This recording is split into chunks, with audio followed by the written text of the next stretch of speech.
రథసప్తమి చాలా విశేషమైనటువంటి పర్వదినం. భూమిపైనటువంటి జీవరాశులు సుభిక్షంగా మునగాలంటే అందుకు కారణం సూర్యుడే.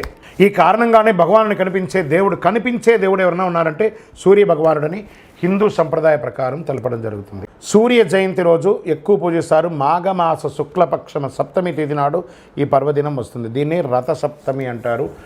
సూర్యుడు సప్తాశ్వం 7 గుర్రాలపై దక్షిణాయనం ముగించుకొని పూర్వోత్తర దిశగా ప్రయాణం సాగిస్తూ భక్తుల యొక్క మనోగతాన్ని తెలుసుకొని ఆరోగ్యాన్ని, ఐశ్వర్యాన్ని, విజయాన్ని అందించే ఉత్తరాయణ పుణ్యకాలంగా భావించడం జరుగుతుంది. సూర్యుడు 7 గుర్రాలు 7 వారాలకి సంకేతాలు. వానలను కురిపించి దండిగా పాడి పంటలు పెంచువాడు, ఆరోగ్య మహాభాగ్యమునందరికి అందించువాడు, ఆరోగ్య మహాభాగ్యమునందరికి అందించువాడు. 7 గుర్రాలను వేద ఛందస్సులని అంటారు. గాయతి, తృష్టు, జగతి, అనుష్టు, అంతి, బృహతి, ఉష్ణిక అనే 7 గుర్రాల రథంపై భానుడు సవారీ చేస్తారన్నమాట. ఈరోజు మేషం నుంచి మీనం వరకు ఉన్న 12 రాసులను ప్రయాణిస్తారు. ఈ 12 రాసులను పూర్తి చేయడానికి సూర్యరథానికి ఏడాది సమయం పడుతుంది.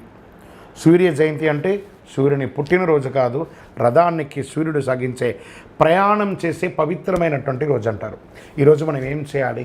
తెల్లవారుతుండగా తైలం పెట్టుకొని జిల్లేడు ఆకు ఉంటుంది చూస్తారా, ఆ జిల్లేడు ఆకుని శిరస్సు మీద పెట్టుకొని స్నానం చేయాలి. స్వతహాగా ఆకు కింద పడేంత వరకు స్నానం చేయాలి. అంతటితో మన శరీరం ఇక్కడ ఉంటుంది, ఇక్కడ తాకి చూడండి ఒక ఉష్ణం ఉంటుంది. ఆ ఉష్ణాన్ని జిల్లేడు ఆకు తీసేస్తుంది. సకల దోషాలు తొలగిపోతుంది. చక్కటి అవకాశం ఉంటే రథసప్తమి నాడు తెల్లని వస్త్రాలను ధరించండి, దేవాలయానికి వెళ్ళండి, ఆదిత్య హృదయం వినండి, సూర్య భగవానుని ప్రార్థన చేయండి. అందులోనూ తిరుమల తిరుపతి దేవస్థానంలో చాలా వైభవంగా ఈ యొక్క రథసప్తమి నాడు ఏర్పాట్లు చేస్తారు. శేషవాహనమెక్కి శాంతినే కలిగించు, చిన్న శేషుని ఎక్కి చింతలను పోకార్చు, సింహవాహన శౌర్యమునే పెంచు, హంసవాహనమెక్కి ఆయనే కలిగించు, ముత్యాల వానల్లు మూచి హరిపై కురియ, ముత్యాల పందిరిలో ఉదయం నుంచి సాయంత్రం వరకు స్వామివారి అన్ని వాహనాలు పురవీధుల్లో తిరుగుతుంది. ఎంత గొప్ప విశేషమైనటువంటి రోజు అంటే అంత విశేషం.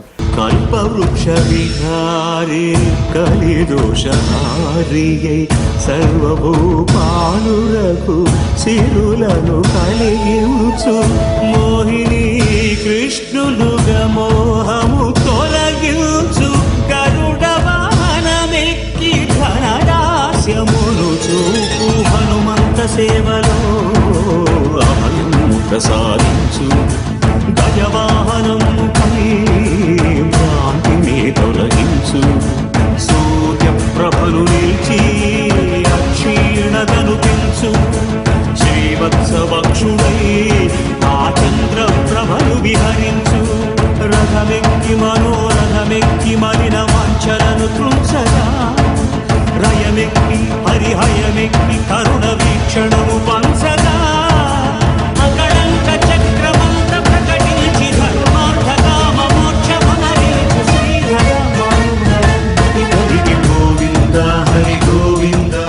ఈ రోజుల్లో కాస్త స్పైసీస్, గార్లిక్, ఆనియన్ అవన్నీ కూడా అవాయిడ్ చేసి వీలుంటే ఆ స్వామివారికి ప్రార్థన చేయండి. సూర్య నమస్కారం యోగాపరంగా సూర్య నమస్కారం చేయండి, స్నానం చేయగానే సూర్య నమస్కారం చేయండి. కలియుగ ప్రత్యక్ష దైవం సూర్యుడు. ఇంట్లో చక్కెర పొంగలి చేసి ఆ స్వామివారికి నైవేద్యం చేయండి. ఆరోగ్యంగా ఉంటారు. శరణమయ్యప్ప.